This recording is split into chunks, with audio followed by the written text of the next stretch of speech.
Episode 14, French Apple Tart. Hello, and let's get started. It's dough time. We're going to use a simple pie crust, and because the only thing I don't have is a food processor, we're going to do this the old-fashioned way. 2 cups of all-purpose flour, 1 tablespoon of sugar, half a teaspoon of salt in your greenest mixing bowl.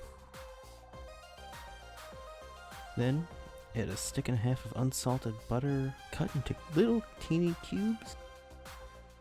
Practice your pinching and start pinching the butter into the flour. Once you start to get smaller flour chunks, add your ice cold water. Mix for a little bit more. Then pull your dough onto a floured surface.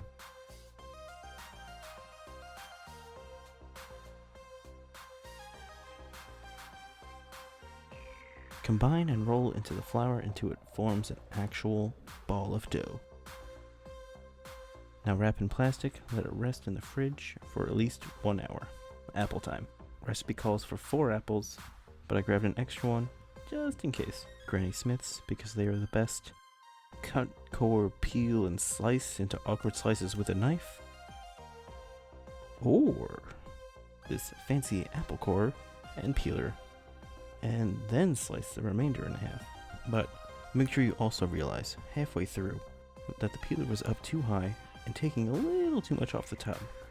But make sure you don't realize that till later. It's actually in the instructions. And for some reason, I switched off both methods to finish the apples.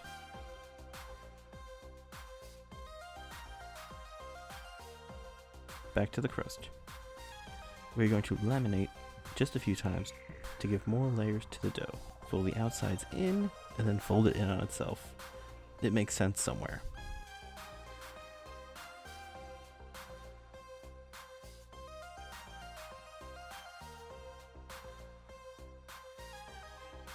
And then just roll it out to fit your sheet pan. Make sure you throw some parchment paper onto there too.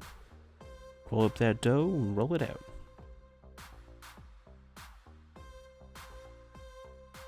Give it some stretches to fit all sides of the pan. Even cut and paste if you have to.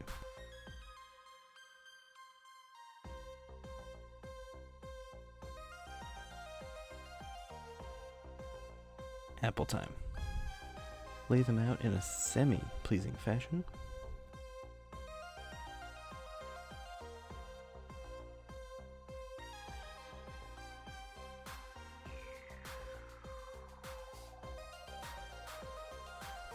Once you're done, tiny whisk some cinnamon into some sugar and generously coat the top of the apples.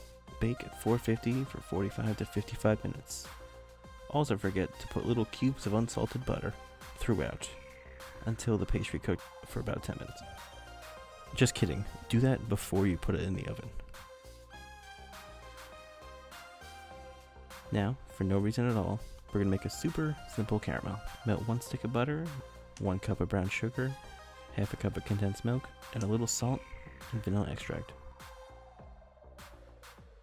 Once the butter melts, add the brown sugar, whisk together until the sugar is melted into the butter. Cook for a few minutes, and once the color lightens up a little bit,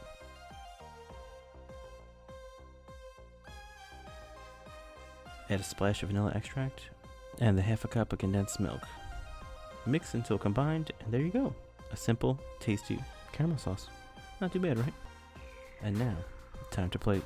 And because we watched Chopped way too much, we're going to do the spoon swipe that they love so much. Put a slab right on top of it for absolutely no reason. And guess what? It's a delicious apple pastry, and spending the time to make a real crust makes a huge difference. Of course, the pre-made stuff will get the job done in a pinch. This is a simple, tasty treat that I'm sure will impress for Thanksgiving or the holidays or any day of the week. Like, it's really good, seriously. The caramel was unnecessary, but delicious. And that's it. Thank you for watching, and I will see you next week. And why not follow me? But first, a huge thank you to everyone because we just hit over 1,000 subscribers. That's right, you heard me. 1,000 people accidentally hit subscribe. But seriously, I really appreciate it.